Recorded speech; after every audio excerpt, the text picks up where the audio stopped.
एक बूढ़ी माँ थी, और वो जो बूढ़ी माँ थी वो शिव जी की भक्त थी। बूढ़ी माँ जो थी वो शिव जी की भक्त थी। उसका बेटा, एक ही बेटा था, पति थे नहीं, उसका हो गया था विवाह। और बहू आ गई थी। बहू थोड़ी सी ऐसी थी, मतलब क्या कहें, समझ रहे हो ना आप, पैसे पे ध्यान रखने वाली, बाजार में घूमने वाली, शॉपिंग करने वाली, मॉल सॉल में। मम्मी कोई पूछे टोके तो पसंद नहीं, क्या भाई क्या है ये, मम्मी मम्मी नहीं बोलनी चाहिए, ये क्यों बोलती है, इस टाइप की थी पत्नी उनकी। पत्नी को बड़ा बुरा लगता था। अच्छा, वो बड़ी शिव भक्त थी बेचारी, मंदिर में गई, जल चढ़ाई, मंदिर में गई, बेलपत्र चढ़ाई, शिव जी की कहीं कथा हो रही वहां बैठ गई, कभी किसी का बुरा नहीं सोचना, इतनी अच्छी माँ। न उल्टा बोलना, न सीधा बोलना, कुछ नहीं, उसे किसी से मतलब नहीं, वो अपने आप में मस्त मगन, अपने आप में मगन। लेकिन ये क्या करती थी, खुद तो अच्छे अच्छे भोजन बनाती थी और अपनी मां को, मतलब सासू मां को, बासी भोजन कराती थी। कल का रखा हुआ या जो बेकार जाएगा वो खिला दिया। अधिकांश चावल ही खिलाते थे नमक के साथ। अच्छा, अगर हम यहां बहू को दोष दें तो गलत है। वो बेटा कहां मर गया? अगर कोई ये कहे कि बहू खराब है तो मैं इस बात को नहीं मानूंगा। बहू खराब नहीं, बेटा खराब है। तुम्हारी मां के साथ कोई ऐसा व्यवहार कर रहा है और तुम कुछ बोलोगे नहीं, तुम कुछ कहोगे नहीं, क्यों? क्योंकि तुम वासना से बंधे हुए हो, तुम गोरी चमड़ी से प्रभावित हो। या तो किसी की पत्नी नौकरी कर रही है, या तो किसी की पत्नी बहुत मलूक है, या उसके अपने व्यवहार हैं। मां के साथ हमारा व्यवहार नहीं, इसीलिए क्योंकि हम अच्छे नहीं।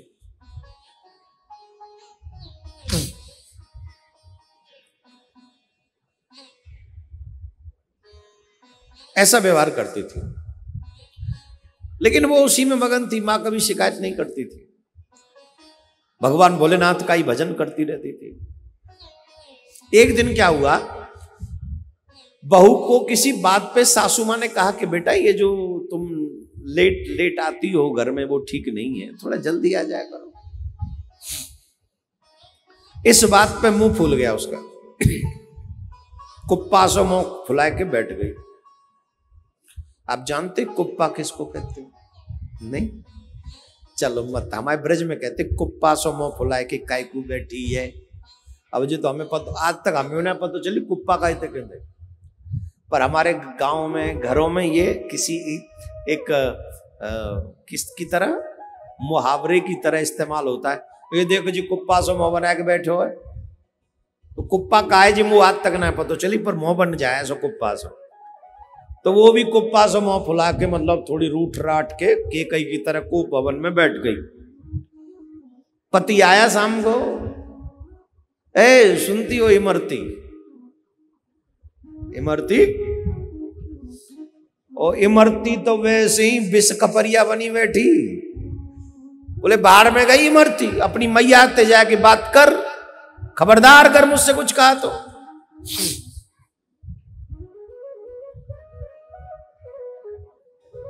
क्या हुआ my dear Imarti, why do you upset? I don't like your mom. अच्छा, कहा कह दई?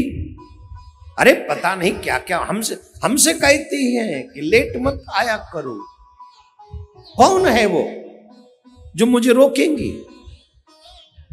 मेरी मर्जी, मैं चाहे ये करूं, मैं चाहे वो करूं, मेरी मर्जी। पति बोले लो ठीक है, कोई नहीं, गुस्सा शांत करो, हम बात कर लेंगे। क्या बात करोगे? तुम अब बात नहीं करोगे, अब डिसीजन करो। निर्णय लो, या तो अब तुम्हारे संग तुम्हारी मम्मी रहेगी या फिर मैं रहूंगी। अच्छा बताओ, जितने पति बैठे हैं, तुम्हें ये डिसीजन लेना पड़े तो क्या कहोगे? जिनकी पत्नी बगल में बैठी हो वो हिम्मत न करें उत्तर देने की। बताओ, मम्मी को चुनोगे कि पत्नी को? हैं? जोर से। I like you, seriously I like you. छोड़ने की बात नहीं हो रही है यहाँ किसी का अपमान करने की बात नहीं हो रही है। यहां बात हो रही है, मां तो एक मां होती है, मां आंखों की ज्योति है। उनसे पूछो जिनके नहीं एक मां होती। जिनके मां नहीं होती उनसे पूछो उन पे क्या बीतती है। जिनको लोग कहते हैं ना अनाथ, उन अनाथ बच्चों के पास जाके बैठो कि हमारे पापा हमको डांटते हैं, हमारी मम्मी हमको पीटती है, तो वो बच्चे रो जाएंगे इसी बात पे कि हमें कोई डांटने वाला नहीं, हमें कोई पीटने वाला नहीं है। हमारी जिंदगी में हम क्या लिखा के लाए कि हम कुछ भी करें हमसे कोई ये नहीं पूछता कि तुम कर क्या रहे हो। जब जब तुम्हें अपने माँ बाप की किसी बात पे बुरा लगे ना, सोचना उन अनाथ बच्चों का क्या होता होगा जिनके कोई है ही नहीं। उन्हें कोई नहीं बता सकता ये सच है, ये गलत, झूठ है, ये सत्य है, ये सही है, ये गलत है, कोई नहीं बताता उन्हें। इसीलिए वो भाग्यवान होते हैं जिनके मां होती है, जिनके पिता होते हैं। वो इमरती रूठ गई। इमरती बोली बता मैं किए और वो तुम्हारी तरह नहीं था। बोले तुम क्यों गुस्सा कर? बोले नहीं, दो ही रास्ते तुम्हारे पास, और ऐसे नहीं, या तो इसे अनाथ आश्रम में भेज दो, और नहीं नहीं अनाथ आश्रम में नहीं, आज इसका सीरा सिलटा ही दो, आज इसे गोविंदाय नमो नमः करो। कैसे? बोले मैं आज इसके लिए भोजन बनाती हूं बढ़िया बढ़िया, उसमें दवाई मिला के खिला दो, सो जाएगी, रात्रि में कोई देखेगा नहीं, रात्रि में जलाए आओ, मुखाग्नि दे दो।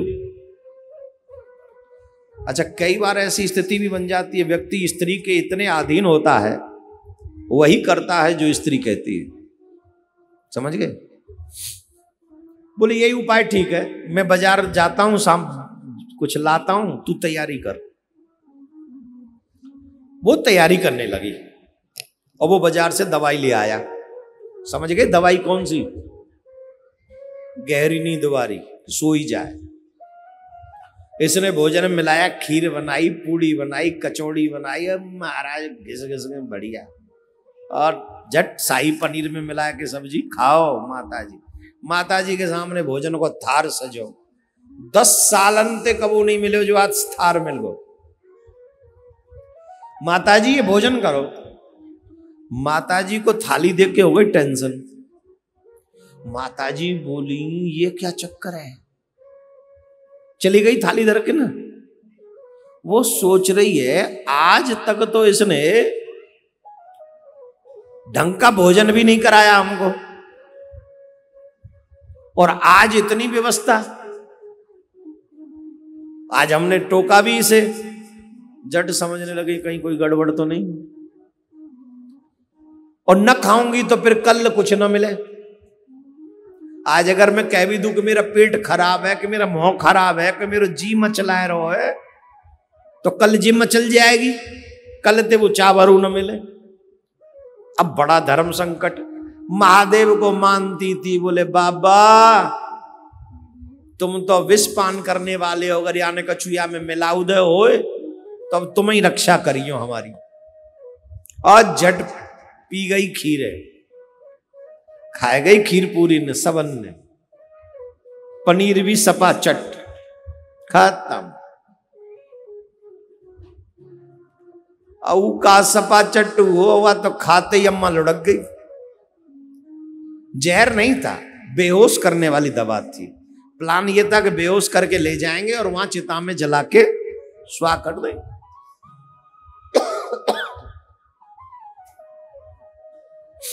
बेहोश हो गई, ये देख ही रहे थे, हाँ हो गई हो गई हो गई, जट उठा के ले गए। कंडा वंडा लगाई, लकड़िया बकड़िया लगाई, लकड़िया बकड़, जितनी बूढ़ी बड़ी ये कथा सुन रही है, सावधान रहना, बहू को आज के बाद डांटना मत। आज के बाद डांट दिया ना, ध्यान रखना, न जाने कौन से दिन कंडान की जरूरत पड़ जाए। हाँ, कहाँ थे हम? ले गए, पति चला गया, पति लेके गया माँ को ऐसे पीठ पे लाद के चिता में। अब जब चिता में लुटा भी दी, ऊपर कंडा वंडा भी लगा दिए, अब जब देखी आग कैसे लगाऊं तो माचिस नहीं। अरे मैं तो माचिस भूलिया लगूं। जडवा माचिस की याद आई, जेब में माचिस नहीं, तो बोले माचिस तो चाहिए, चलो मैं माचिस लेके आता हूं। वो घर के लिए तरफ भागा, गांव की तरफ भागा वो। और देखो महादेव की कृपा, जिद तो गयो, माचिस लाए इतनी देर में अम्मा आएगो होश। अम्मा उठ बैठी चिता में थे, और अम्मा बोली, ओहो खीर में ये बादाम मिलाए गए थे, अच्छा। होश आ गया, ठीक। अब बोली, अब अगर मैं ऐसे ही घर चली जाऊंगी तो दोबारा मार देंगे मुझे। तो आपने ध्यान दिया होगा, पहले पेड़ों में कई बार ऐसा, कई पेड़ आपको ऐसे भी देखने को मिले होंगे जहां पेड़ में जगह बनी रहती थी अंदर, क्या बोलते हैं उसको, खोखला पेड़ होता है ना, उसमें अंदर खोखला था, उसमें जाके वो मैया बैठ गई अम्मा, ठीक।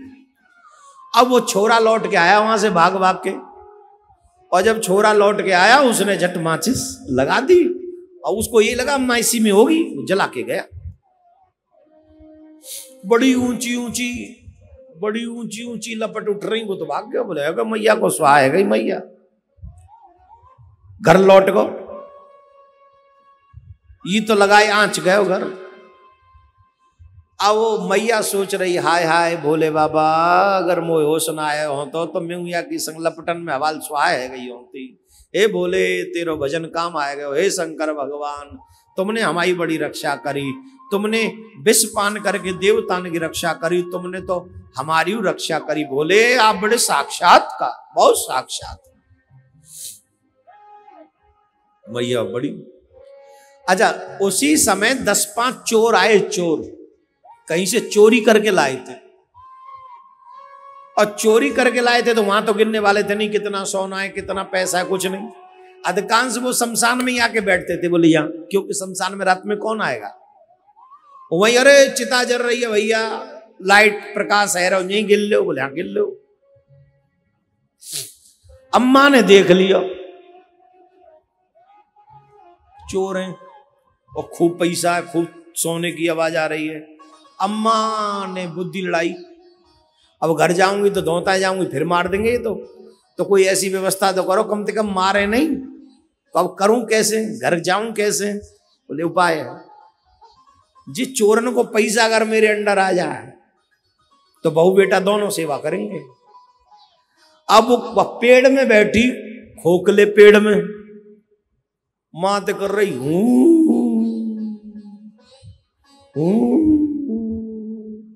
बड़ी बड़ी आवाज निकाल रहा है में, और जैसी आवाज निकारी और मां चोरन में भैया भग्गी पड़ गई।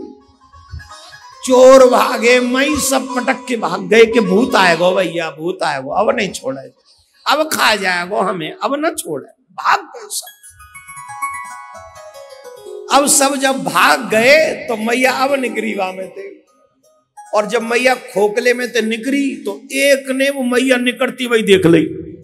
अब तो वो भैया और जोर से भागो, अरे भूत ना है, भूत नहीं है, खा जाएगी सबन ने, भागो रे, बहुत जोड़ते भागो रे, जिंदे रहे तो और कहूं ते चुरा लांगे, जिन छोड़ेगी। ओ पेड़ में से प्रकट भैया, बड़ी जोर से भाग गए सब। और मैया तो कैसी भूतनी, तुम्हें पता ही तो, वो तो भूतेश्वर महादेव की पूजा करे वाली। जट महाराज सवरेन को पोटरा बना लिया, अब पोटरा बांध बूंद के मूड पे धर के, और जट ठुमक ठुमक बूढ़ी अम्मा गांव में लौट आई। और गांव में लौट आई, अबई लंबो पाम करके सोए हो। कौन? इमरती को दूल्हा, इमरती को घरवारो अबई सोए। और झट जाके अम्मा ने दरवाजो खटखटाया, सुनो का, अरे खोल दरवाजे खोल। इमरती बोली, चिका भयो तुम ढंग ते जरा के आए, पूरी आंच दे के आओ, लपट ऊंची ऊंची है गई। जब तो जित तुम्हारी अम्मा की आवाज है, मुंह तो ऐसा लगे जे मर के भूतनी बन गई लगा। अब ना छोड़े हमें, अब तो हमें खा जावेगी। अरे बोले ना, इतनी जल्दी थोड़ी बन जाए भूत। बोले मोह ना पता, तुम ही खोलो दरवाजे। आज जिन दिन ते कोई ना डरे, भूतन ते सब डर पे। यू बड़ी अजीब समस्या है, जिन दिन ते कोई ना डर पे। पति गया, पति ने देखा था अम्मा ठाड़ी है, मूड पे पोटरी धरी है। अम्मा कोई बात ना बेटा, तन तो अपनी सी कल लाई, पर मैं अपनी सी करके लाई हूं। कहा कल लाई? जिका दर रहा तन मूड पे। है अम्मा माफ कर दे, अम्मा ऐसा हो को ना बेटा, कोई बात ना है, कोई बात ना है। जिका है ना है, हद तो कछु हतो है, पर तुम अभी मत जाना। बोले ना ना ना बता अम्मा का है। बोले धोता है बताऊंगी। जटवा में तो 2-4 रुपया गिर गए। बहू ने देख ले, बहू की टकटकी बंद गई। ऐसा लगे अम्मा तो कहूँ तो पैसा लिया ही लगे, या मुसवरे में पैसा ही पैसा है। बोले हाँ कछु लगे तो ऐसा रहो, सोनो चांदी सो भी लग रहा है, पर अभी तो जराए के आई है, अभी तो कैसे मांगे, कैसे देगी। 16 अंदर सवेरे देखेंगे। बोले ठीक है। सवेरे अम्मा उठी तो बहू ने तुरंत कॉफी बना के भेजी, अम्मा कॉफी पियो। जऊ में मिला लाइए का वो पनीर वारो। ना ना अम्मा जी तुम्हारे काज, तुम्हारी पियो, पहले तू पी के देखा। फिर वहां में तेने एक घुटवा ने पी, ले कछु ना है। अम्मा ने पूरी कॉफी। नाश्ता बना रही है कि ना है? बोले कहा बनाऊं, आलू के परांठे, गोभी के परांठे, के बैंगन के परांठे, क्या खाओगे? बोल कौन से परांठे खाओगे? कछु भी बना ला, बना के लाए। अब तुम्हारा घी के परांठे आ रहे हैं, पनीर के परांठे आ रहे हैं। और माता जी है कहीं चालाक, जो पहले तू खा, जई में ते खा। अब तुम्हारी कॉफी ले, चाय ले, दूध ले, चक अम्मा की सेवा 10-5 देना भाई। और रोज पूछे अम्मा या में कहाओ, अम्मा जा में कहाओ। बताऊंगी, सबे बता दूंगी, रुक जाओ। जट अम्मा बोली कि मैं शमशान में जब तुमने जराई, महामोई अपार संपत्ति मिली। ये देखो बहू ने गिने तो महाराज कम से कम 50,000 रुपया वह समय बहुत होते, बहुत सोना बहुत चांदी। बहू बोली एक बात बताऊं तुम्हें? बोले हाँ। तुम्हारी अम्मा पे न मरबो आवे न धन कमाएबो आवे। अब बताओ जब कोई देवता शमशान में इतने पैसा दे ही रहो, तो इतने लावे की जरूरत काई न, ज्यादा लियामती। एक काम करो, ऐसा लगे जी बूढ़ी हैं जिन पे तो नहीं चले होगो, तुम अब वो जरावे की प्लानिंग करो, और जब देवता आवेगा तो मैं ज्यादा ले आऊंगी। और अम्मा मत बताइयो। बोले ना बिल्कुल ना। जट दूसरी रात वह देवी के संग हुई वह चिता बनाई, वहां में बहू में काय काजे कि मैं ज्यादा लाऊंगी, जवान हूं। और जट चिता में वो बहू बैठाड़ दी, और वो आवा में आंच लगाया, और जाके घर में सोएगो यूं सोच के कि कल धोता है बहू आवेगी हमारी इमरती, और इमरती का डायमंड लेके आवेगी, खूब माला माल लेके आवेगी। और जट सोएगो। जी देर तक चिता विता को काम चलता रहो, तो जी लेट तक सोमतो रहो। धोता है उठो, अम्मा उठी सबसे पहले, बोले आज कॉफी वॉफी ना दिख रही, कहां गई? न तो आज चाय आई, कछु ना आई, बहुत देर रह गई, कोई आया ही ना। देखे तुम्हें तो कोई नहीं। जाने दरवाजे को टायर, अम्मा ने अरे छोरा सुननो का कहाँ है, कोई हतो घर में ना है? फिर वहां ने हाथ मारे अभी तक इमरती लौटी ना। अम्मा तू तो वादना या समय तक आए गई, या समय तक मतलब बोल मैं तो जरा के आयो कहो तू कब तक आए गई। अम्मा बोली मैं तो जब ही आए गई, मैया जी गई है पैसा ले देवता पे थे, और मैं तो जरा आया हूं भाई तेरी तरह, अभी तक लौट के आई ना है। मैया बोली ले तू बजरा आया हो, बोले हाँ, बोले अब वो आनी ना है, अब तो तू भजन कर शिव बाबा को। क्यों, बोले बेटा मैं तो शिव की भक्त ही, तेरी माचे शिव नहीं तो चुराई होगी, वो ये होश कराए वारो शिव ही तो होएगो, जा शिव की मैं पूजा करवाने में बचा लई, तेरी पत्नी ने तो जीवन में कबू काऊ को भलो करो ही नहीं, और तू ऐसी बुद्धि भी दे दी वाए कि मैं ज्यादा कमा लाऊंगी, तो देख वो सही रही बची भी गई। ये तुमने बड़ो बुरो करो, ये तुमने अच्छो नहीं करो। लालच की बुरी बलाए है, अधिक धन पावे के चक्कर में तू अपनी पत्नी को चिता में जराया है। लेकिन लालची बहू का ये दुष्परिणाम इसलिए हुआ क्योंकि वो सासू मां से नफरत करती।